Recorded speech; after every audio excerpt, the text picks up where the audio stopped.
nag-start po ako na code. So, January 6, tapos January 8, nakabenta ko na una. Tapos nag-AGB kami ng January katapusan. So, nung Feb, nalaman ko na may QSSR pala na program. So, hindi ko alam yun kasi this is the first time na nag-join ako sa insurance. So, nasa corporate world ako eh. So, hindi ko alam. And before, hindi talaga ako fanatic ng insurance. So, nung nalaman ko yun nga, yung QSSR ko, ano siya, sabi ko, ano yun? Parang easy siyang i-achieve. Kasi parang 90 days, tapos ito lang yung PBI, ito lang yung case count. So, sabi ko, kaya ko ba yun? Sabi ko, ay hindi, may target pala ako. Ito pala yung mga gusto kong bentahan. Tapos nagulat ako, February na benta ko siya ng madami. As in talaga dun ko siya na-hit. Tapos may parang hinihintay pa ako ng March. Nabuo ko siya ng hindi ko ni-expect na yun na po yung kailangan namin mapasok sa QSSR. Tapos, eto na, nung na-announce na, ano yung QSSR? Ano yung convention na ba yung nangyayari? Ganyan. Ako, hindi ko kasi na-expect yun na may mga ganong event-event. Kasi diba, kapag nasa corporate world ka, parang hindi naman ganun yung ka-fun na to, the highest level na nag-e-effort sila na papuntahin kayo, na mag-i-enjoy kayo. Tapos parang ang mindset mo lang talaga, hindi lang it's about dun sa magbebenta ka, ganyan. Puro work. Enjoy din. Kasi that's the first time na parang nag-join ako sa gano'n. Sabi ko, ala, nakakatuwa. Kasi yun nga sabi ni Sir Dan, 90 days. Within 90 days, hindi ka na babalik dun eh. Kailangan, sabi ng BH ko nga, kunin mo yung PSSR. Kasi ano yan eh, parang yun yung, ano mo eh, first steps mo na na-achieve mo as award para sa sarili mo. So sabi ko na challenge, kaya ko to, kaya ko. Tapos may nag-announce na lang, ay may t-shirt ka. Ako tuwa na ako, may t-shirt na ako. Tapos may pa 1.5 points na X4. Sabi ko, ano to? Para saan to? Tapos, another 1.5 again. Sabi ko yun, ayun, ang nakakuha lang naman na yung anak ko. Pero nakakatuwa kasi may mga perks talaga sila, ganyan. Tapos, after ilang months, sinabi nga nila na may convention. So, hindi ko rin na-expect na yung convention na yun is mega, may pa fellowship na nangyayari, no? So, nung nandun na kami, sabi ko, o sige, go tayo dyan, ganyan. Kasi nung umaga, yung convention, yung mga i-discuss sa inyo, yung mga perks, ano yung KSA, may mga insight na ibibigay sa inyo, yung mga magagaling talagang FA tsaka managers doon. Na-inspired ako. Kasi before, parang dumating din ako sa point na parang ayoko na. Mahirap kasi sa insurance pala. Mahirap siya, hindi siya easy ha. Actually po, galing po ako sa corporate world as HR. So, kumbaga, 40 ko na yung recruitment. Kaya ko na yan. Pero kapag nandito ka na sa sa ganitong ang tawag ito, industry, Diyos ko Lord, parang doon ako naisip na, hala, napaka-baby pa ako sa ganito. Hindi mo pwedeng i-apply. Hindi naman sa hindi mo apply. Parang ibang-iba talaga yung industry yun. Kasi doon sa corporate, madali ka mag-recruit eh.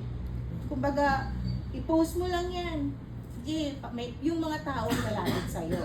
Pero dito iba, ikaw yung lalapit. Pero laging, ang sabi ng page ko, laging matatandaan, no need to beg people para mapunta. Kasi, ano yan eh, kumbaga, ikaw yung tutulong sa kanila. Instrument ka para tumulong. Yes. At lagi yun ang iisipin mo, ang tumulong sa ibang tao. I-educate mo sila na para sila mismo ang magsasabi na, ay, gusto ko to, gusto ko mag-join, gusto kong kumuha ng insurance. And you know what, lahat halos, maraming mga nabentahan ko, yung mga kamag-anak ko, kasi hindi nila alam yung insurance. So, hindi na sila fan about the insurance. So, kasi, lagi kong ginugol na gusto kong mabentahan sila because ayoko maranasan nila ng tipong pag nawalan kayo ng mahal sa buhay, manghihingi ka ng pera sa mga government, di ba? Yung parang nagbebeg ka para lang pambili ng mga kabaong, yung mga ganon, donation. Pilipino kasi ganon eh.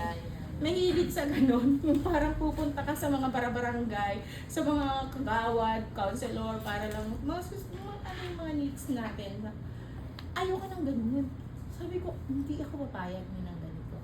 So, lagi ko pinagpipray na, Lord, sana bigyan mo ka ng way or gawin mo instrument na makatulong. na ma-educate din natin sila na hindi ang insurance is not about for those people na mayayaman. Diba? Parang yung sinasabi ko sa team ko, huwag ganun. Kahit yung nasa baba, sila na mismo yung magsasabi na, kung ano, napaka-importante pala ng insurance sa atin. So, ang dami ko rin naman naging struggle before that. Kasi dumating din ako sa na parang ayoko na, sumusuko na ako. Mayroong isang buwan na parang, hindi talaga ako gumalaw. Kasi parang, magbugo pa ba ako o hindi na? Yung mga gano'n. Tapos pinagpipray ko talaga. Tapos ito na, yung KSSR na, nag-notify na sila na may ganito, convention, ganyan. Hindi ko siya masyadong sineryoso. So, yun na.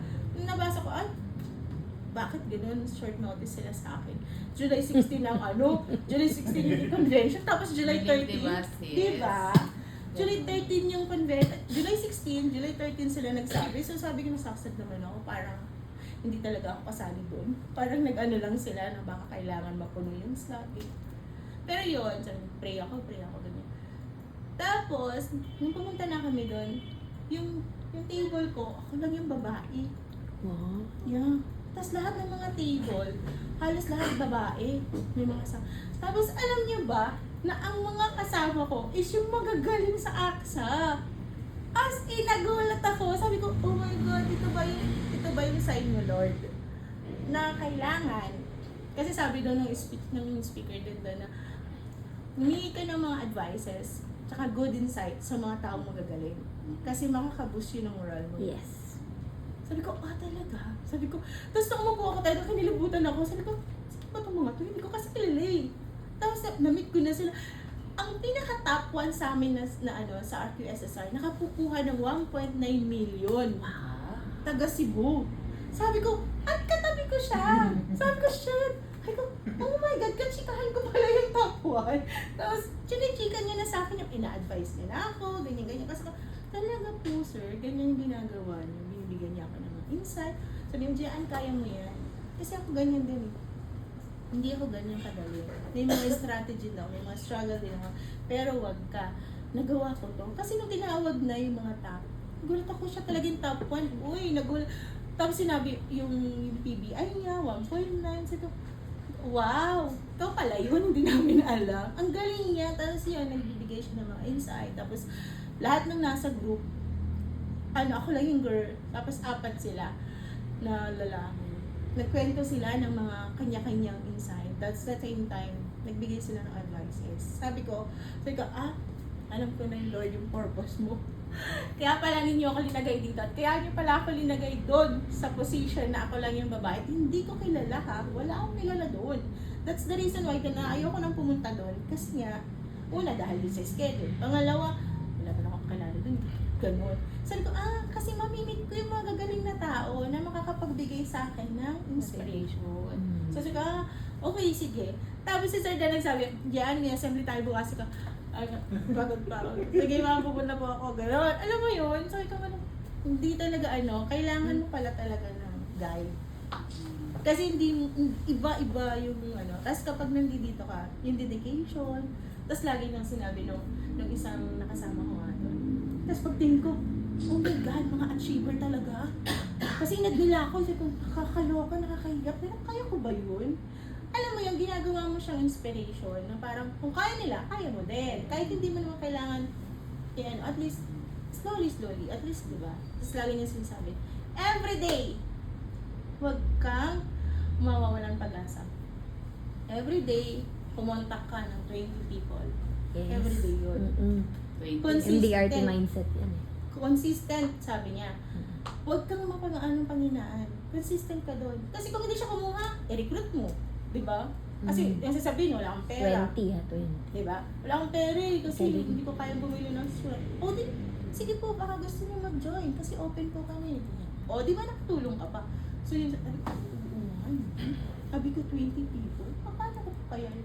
Gawin mo ma'am, mula 8 a.m. hanggang 5. Basta consistent is the key, sabi niya. So sabi ko, okay, sige, kakayanin natin yan. So alam mo, na-boost na naman ako sa part na yun. Kasi sabi nga ni Sir Dan, ikaw Jean ha, kapag medyo mataas yung energy mo, nakakabenta ka ng kahit hanggang alas 3 na madaling araw, nag-uusap tayo. Pero pag nanda-down, kasi may times talaga na nakakada. Sabi ko nga sa inyo, first time ko, so hindi ko talaga, ngayon ko nga lang din na-realize na, may ano pala ako, may skills pala ako sa pagbebenta. So ayun, na-realize ko na, okay, sige. May time sa pag nadadown ka, lagi ko lang pinmessage sa BH. Minsan nga may time na talaga na nahiya ako magpakita sa BH ko kasi nga feeling ko wala akong mapapakitang mukha. Ako kasi seryoso, nahihiyang-hiya na ako. Tapos sabi ko report dito. So sabi ng BH ko, wag mo gagawin yan. Kasi if you need help, hindi ka lang naman ako, which is good naman. Kasi kapag pupunta ako sa kanila or mag-meeting kami, feeling ko pag pumasok ako napaka-down. Yung paglabas ko, okay na ulit, gano'n. Pero parang napaka-helpful pag humingi ka ng help sa VH mo. Parang feeling ko rin, nagigilty naman ako paglabas. Kasi energy ko ng negative napunta sa kanya. Pero in fairness talagang napaka-helpful. Lalo na kapag may VH ka. Kasi nga, yung mga co-manager ko nakasama siya sa bayan.